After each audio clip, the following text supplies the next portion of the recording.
Hai, saya Lydia. Saya adalah mahasiswa Magister Ilmu Komunikasi dan hari ini saya ingin membahas salah satu aksioma yang terkenal sekali di dalam dunia komunikasi yang diperkenalkan oleh Paul Watzlawick dan rekan-rekannya di sebuah bukunya yang berjudul Pragmatics of Human Communication. Jadi buku ini terbit tahun 1967 dan sampai hari ini masih sangat terkenal, masih sangat sering dikutip di mana-mana. Jadi aksiomanya adalah seperti ini. One cannot not communicate, atau seseorang tidak bisa tidak berkomunikasi. Sekali lagi, seseorang tidak bisa tidak berkomunikasi. Apa maksudnya ya? Dan itu juga menjadi pertanyaan bagi saya beberapa waktu yang lalu. Apa sih maksudnya? Ternyata setelah saya belajar, saya menyadari atau mempelajari bahwa memang betul kita tidak bisa tidak berkomunikasi. Sebagai manusia, bahkan di dalam diam dan tidak melakukan apapun, kita sedang mengkomunikasikan sesuatu. Jadi ketika kita diam, kita tetap mengkomunikasikan pesan kepada penerimanya atau orang-orang di sekitar kita. Jadi setiap tindakan, setiap tingkah laku, setiap perbuatan yang kita lakukan itu ditafsirkan oleh orang lain dan dimaknai oleh orang lain. Jadi kita tidak bisa tidak menyampaikan pesan, tidak bisa tidak berkomunikasi. Gimana sih caranya? Apa sih maksudnya? Itu pasti pertanyaannya ya. Bayangkan seperti ini. Anda adalah seorang pelari culture misalnya, Anda sangat suka sekali lari. Lalu Anda berlatih di sebuah stadion atau di tempat umum dengan begitu banyak orang. Anda pasti melihat kan macam-macam manusia, macam-macam. Ada orang yang Anda yakini ini pasti memang pelari beneran nih, ini memang atlet nih. Ada orang yang Anda yakini oh ini pasti orang kaya nih. Ada lagi orang yang Anda yakini oh orang ini kayaknya cuman emak-emak biasa yang cuma mau menikmati hari gitu ya. Tapi dari mana Anda tahu? Orang itu kan tidak menyampaikan apa-apa. Orang itu kan tidak mengatakan apapun kepada Anda. Dia cuma lewat gitu. Tapi Anda duduk dan melihat. Kita bisa melihat dari cara dia berpakaian misalnya, atau dari gadget yang dia pakai. Mungkin dia memakai jam tangan Garmin atau memakai sepatu merek tertentu, sepatu yang biasa dipakai oleh atlet misalnya seperti itu. Atau mungkin dari atas sampai bawah semua pakaian yang dikenakan branded. Dia memang tidak mengatakan apapun, tetapi dari yang dia pakai dia menyampaikan pesan, atau dari gerak-geriknya dia menyampaikan pesan. Dan nanti kita akan bahas lagi di komunikasi nonverbal, tapi pada hari ini kita cuma membahas tema tentang yaitu seseorang tidak bisa tidak berkomunikasi. Itu satu dari cara berpakaian ataupun dari apa yang seseorang kenakan. Bayangkan juga misalnya Anda pergi ke suatu tempat misalnya gitu ya, Anda disuguhkan minuman misalnya, ada air aqua atau aqua ya, maksudnya merek minuman tertentu ya, aqua. Lalu ada juga air dalam gelas, air mineral. Ada juga misalnya Anda dikasih minuman merek yang lumayan premium misalnya Equil. Anda bisa menyimpulkan misalnya di rumah makan tertentu yang menyediakan air putih atau yang menyediakan misalnya minuman kemasan biasa mineral, ataupun ada lagi rumah makan yang menyediakan misalnya atau restoran yang menyediakan Equil.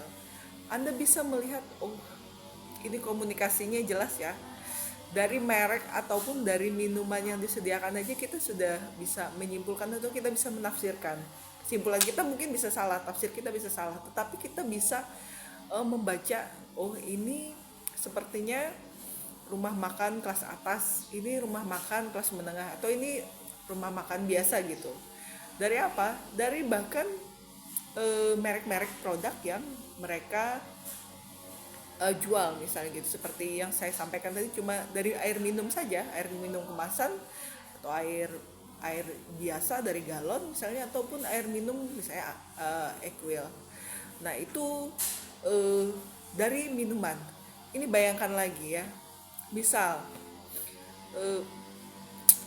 Anda mengirim pesan kepada seseorang, mungkin teman atau mungkin keluarga, sahabat ya, atau orang yang sangat Anda cintai, Anda mengirim pesan WhatsApp. Tetapi orang itu mungkin 1 menit, 2 menit, 1 jam, 2 jam, sampai berhari-hari tidak membalas pesan Anda. Apa tafsiran Anda? Anda mungkin merasa marah, jengkel.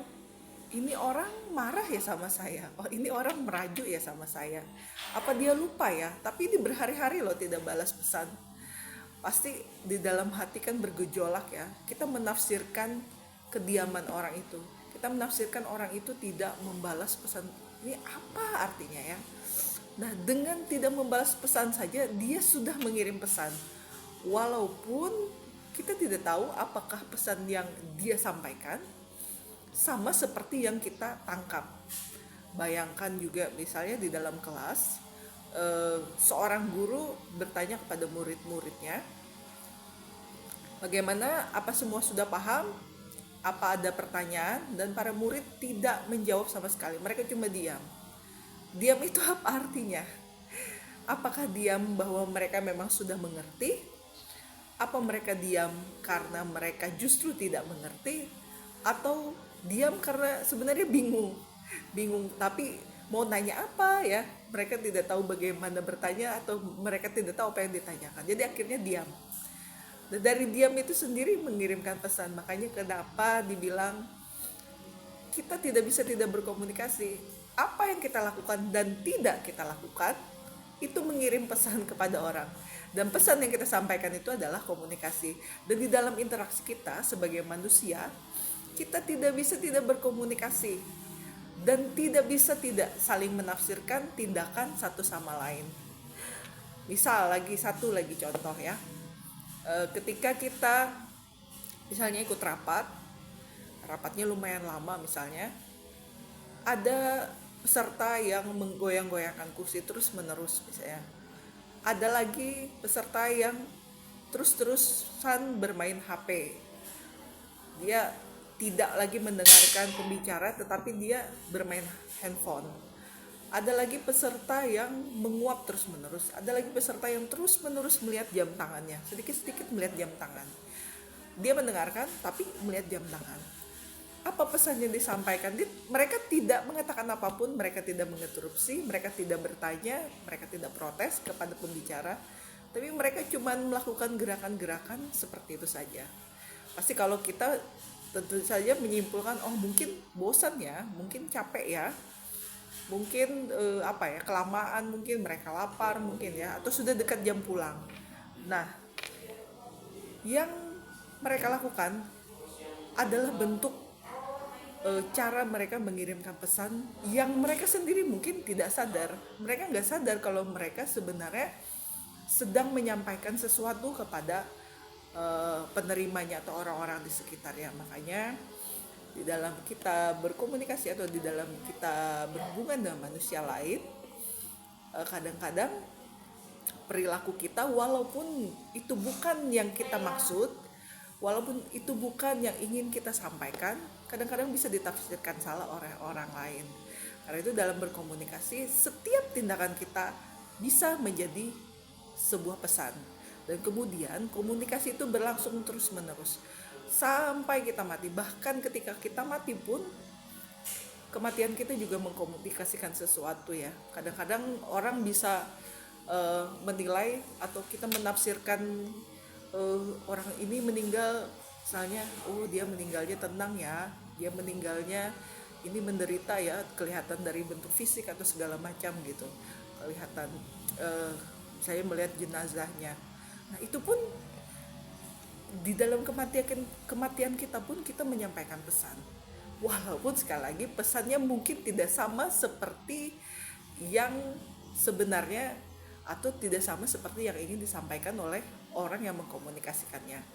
Kemudian makna atau tafsiran itu kan sesuai yang menerima, bukan kita yang mungkin kita tidak bermaksud, misalnya kita lama tidak membalas pesan, misalnya kita tidak bermaksud seperti itu, mungkin kita kecapean atau terlupa.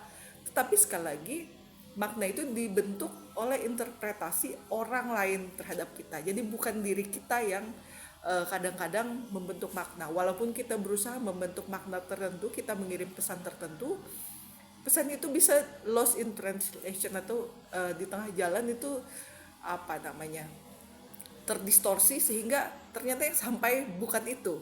Nah, itu juga menarik di dalam dunia komunikasi. Dan satu lagi, komunikasi nonverbal sangat berpengaruh di dalam kita menyampaikan pesan. Justru malah komunikasi nonverbal jauh lebih berpengaruh daripada komunikasi verbal. Tapi nanti kita akan bahas di kali lain ya. Oke, dah.